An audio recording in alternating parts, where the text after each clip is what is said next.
Oh Hey, man. Carbonation, how's it going? This is Trevis with DFS Karma. We have another one of our NBA DFS 101 podcasts. This one, as you can see, is top 5 frequently asked questions. Now, all of these podcasts we're doing that we're rolling out during the 2021 NBA All-Star break, they are focusing on NBA DFS. There is some crossover between if we say a certain strategy with NBA. It could most likely apply to NFL, MLB, and all the other sports as well. But we're focusing mainly on NBA DFS for these podcasts. Now, for this one in particular, I personally recommend watching the Cash vs GPP podcast we did with Ruben and myself. So if you haven't seen that one yet, stop this video, watch that one, and hop back here. Things will make a little bit more sense because that one's kind of like super, super, super basic. But yeah, so we got Bales here, one of our NBA analysts, right below me, as you can see.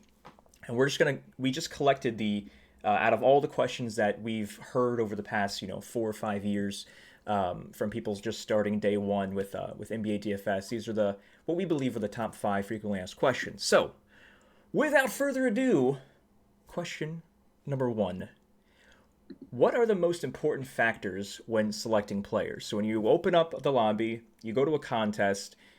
Now, of course, this answer is going to depend on what type of contest you're selecting, but when you open up a contest and you look at your players, when you're looking at player A, player B, player C, what are the most important factors in NBA DFS between those players that you focus on the most?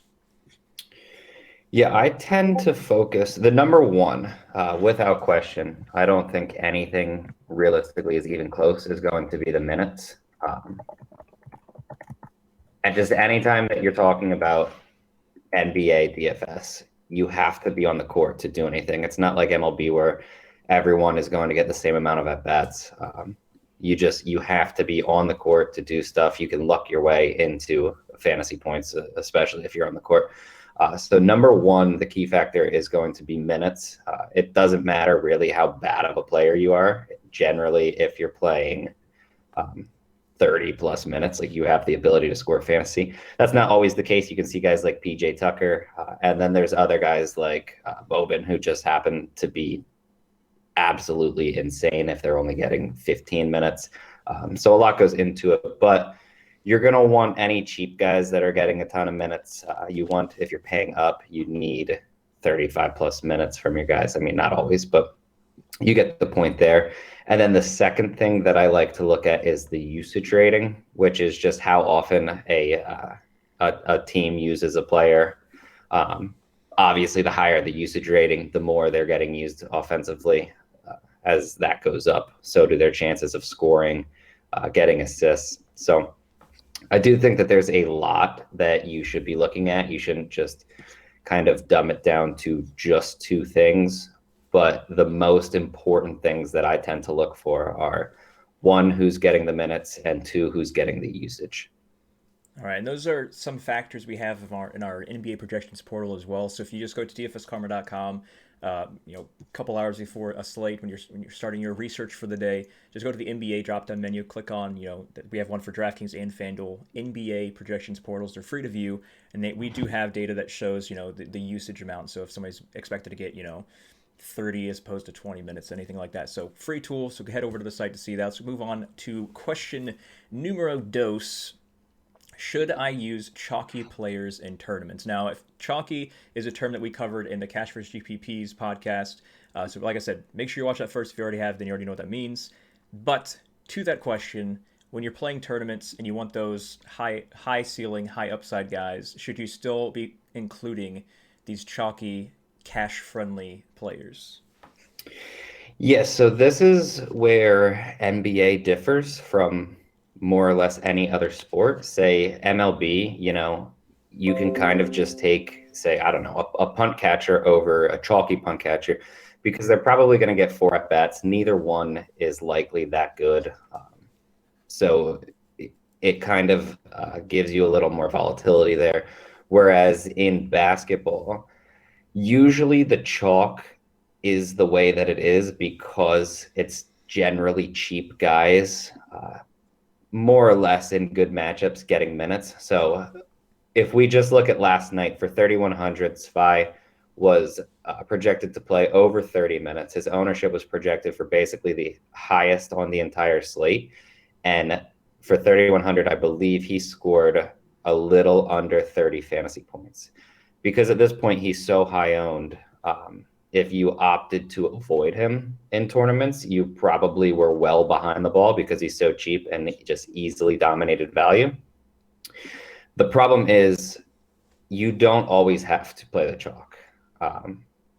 There are times where you can just kind of take your shot and hope that the chalk doesn't work out. There are times where chalk is better than just certain nights. I don't know the best way to put that, but some nights a guy that's 3K could only be projected for 20 to 25 minutes just because of the way their rotations are going, and he'll turn chalky because it's probably a good play in terms of the slate.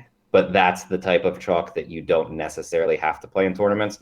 Whereas if you have SPY at 3,100, obviously making an elite option, getting 30 plus minutes, that's the type of chalk that you are indeed going to want to eat in tournaments. So whereas in like NFL or MLB, there's really no player that you necessarily have to use if they're chalky.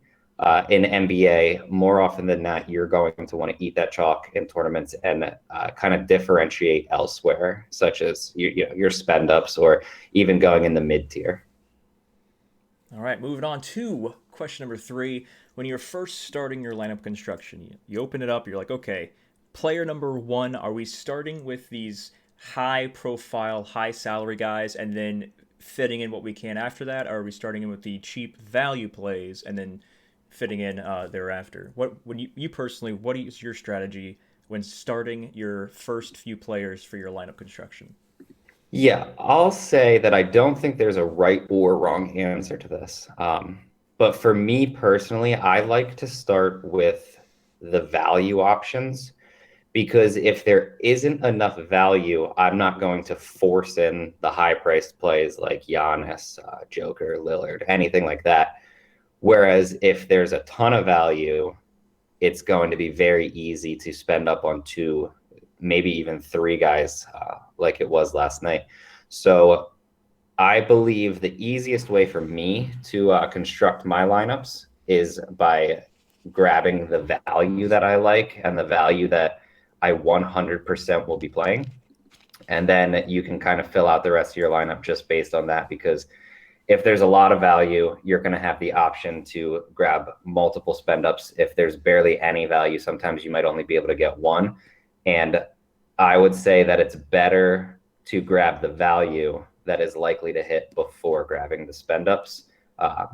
Although, as long as you're swapping out and not just playing 3 spend ups with literally no value, it's not, I don't know how to put it. You're not killing yourself if you're grabbing the spend ups first. Just make sure that if you're doing that, you have the flexibility to move off of one of them in case there isn't enough value on the slate. All right. Frequently asked question number 4. Now, I'm sure that everybody who has played at least one NBA DFS contest kind of already knows the answer to this, but we can answer it in very in depth. But how important is late swapping, not just with injuries, but also strategy once you know your first few players are over exceeding or under exceeding the expected value? But just in general, as much detail as you can provide, how important overall is late swapping and why? Yeah, so late swapping in NBA is like the key to success at this point. It's pretty crazy. And this season with COVID has made it so much crazier. I'll say late swapping not based on injury or COVID news or anything like that, just late swapping based on early performance from your team. I feel like it's not overly utilized. If you picked a risky option to start the night, right? They play at 7, basically the rest of your team plays at 10. I don't know, whatever the slate is. And that option is far exceeding value. You can now change the rest of your team to go a little bit safer if you want to make sure that you cash. You can go for a full takedown and take it a risky route. Honestly, you can leave what you have if nothing opens up. But if the guy at 7 o'clock is doing significantly less than what you needed, obviously you need to put more upside in your lineup then and take a little bit more chances to give yourself the ability to at least cash them. In terms of this season, it has been absolutely insane based off of injury news, just stuff is coming out way later. Guys are resting. There's COVID protocols. It seems like we're making at least one late swap literally every single night. And I mean like a true bare minimum of one. So with people getting ruled out, it just opens up value that obviously wasn't there before 7. So when you use early guys, you're kind of putting yourself in a bind where you don't have the ability to swap late. But late swap is something that in years past has not been used at a ridiculous amount or anything. And I feel like it was underutilized. This year feels a little different because there's been times when guys have been ruled out like 10 minutes before the next game starts, after the 7 p.m. games. And the players that benefit are still owned at, say, 30-40%, which is really high, generally not as high as they would be if you had the news prior to lock. So it's still a really good idea to make late swaps, even with more people doing it at the moment. But late swapping is legitimately one of the keys to success in NBA DFS specifically. Now, before we move on to the final frequently asked question, number 5, a few things to add on to late swapping. So first off, that is a huge plus factor to being part of our premium community, because every single time somebody gets scratched or whatever it may be, anything that maybe you put your phone down, or you looked away from your computer for a hot second, maybe you're getting dinner around that time, around lock or shortly after lock, depending on when the player's game starts. But being in our premium chat room where you could get blasted every single time there's something that's 100% that second necessary. The same thing that happened last night as of recording this. It was Paul George, right? Oh man. We sent like a million notifications, so everyone that could get him out of their lineup in time got him out, switched him if they could. But yeah, these things are getting you guys got to get this in our premium Discord. So just have notifications on. You get our core plays, you get everything else that's premium, our NBA prop plays. But a huge factor that's, I feel like, extremely overlooked is the fact that you have an entire team of thousands of people who are keeping alert for these big news things that involves the ability to late swap. The next thing I was going to mention, late swapping. I believe we're recording this on March 5th. 2021. You could be watching this in April, in May, in a couple of years, who knows. But as of this month, if you're watching it as soon as we drop it, we just actually added last night a brand new feature to our optimizer. It's a late swap feature. Of course, we're right now day 1 into the All-Star break, so you won't be able to utilize it for the next couple of days. But it's a late swap feature where it'll let you reorganize your 150 lineups. Like if you're doing 150 lineups and you got a player out, and you don't just want to do a plug out, plug in of one player, then there's a lot of tools we have in this new late swap optimizer feature that I'll be doing a different video for, so make sure you check that in the DFS 101 playlist on our YouTube channel. But yeah, it's so important that there's even an entirely new designed optimizer just for NBA late swap. That being said, let's move on to the final one. Question number 5, should I stack? And when we say stack, that means team stacking, having multiple players from the same team or even multiple players from the same game. But in general, should I stack when I'm playing tournaments? And actually, if you want to answer the same question for cash games as well. So stacking in NBA DFS is a little, I don't want to say weird, but it's different because in NFL and MLB, I will stack literally every single time that I play. I do think there's times in NFL where you don't necessarily have to stack, say you're playing like Lamar Jackson or something.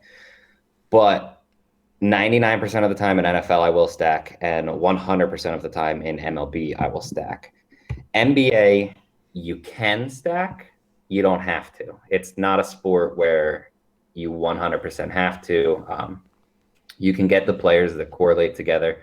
I do think that that's a good idea, and I think that it's generally smart to bring it back on the other side of the game. So it makes sense to stack to try to get your ceiling, but you definitely don't have to, just with the way that NBA is, because there's generally pretty chalky value options.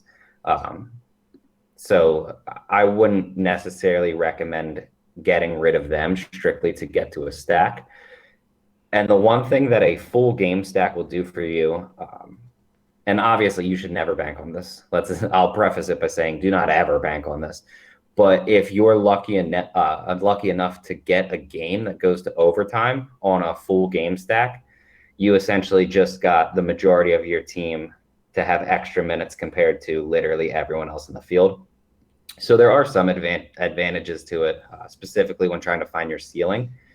I just don't necessarily believe that NBA DFS is really a sport that you need to stack overall, especially in cash games. I wouldn't be opposed to stacking whatsoever, but I wouldn't even be having that like at the front of my mind. Whereas in tournaments, I do believe that you can focus around stacking if you want.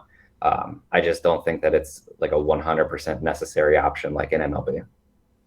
All right. Now, if there's any other questions that you guys have, if you thought that maybe you had a question that you might be answered here, but it wasn't, you have one or two options, as we said on all the other NBA DFS 101 podcasts that we've done so far. Just ask the question in the YouTube comments. Just ask the question. We'll see it immediately. We'll answer it. Or if you want something even more instant in terms of a response, if it's a time-sensitive question, just go to our free DFS chat room by going to chat, that is CHAT, chatdfs.com. That'll get you into our free Discord channels, and you can ask us questions there if we haven't answered them in any of these NBA DFS 101 podcasts. But yeah, that wraps it up for this one. Appreciate your time, Bales, and we'll see you guys on the next one, which I believe is going to be bankroll management. See you guys.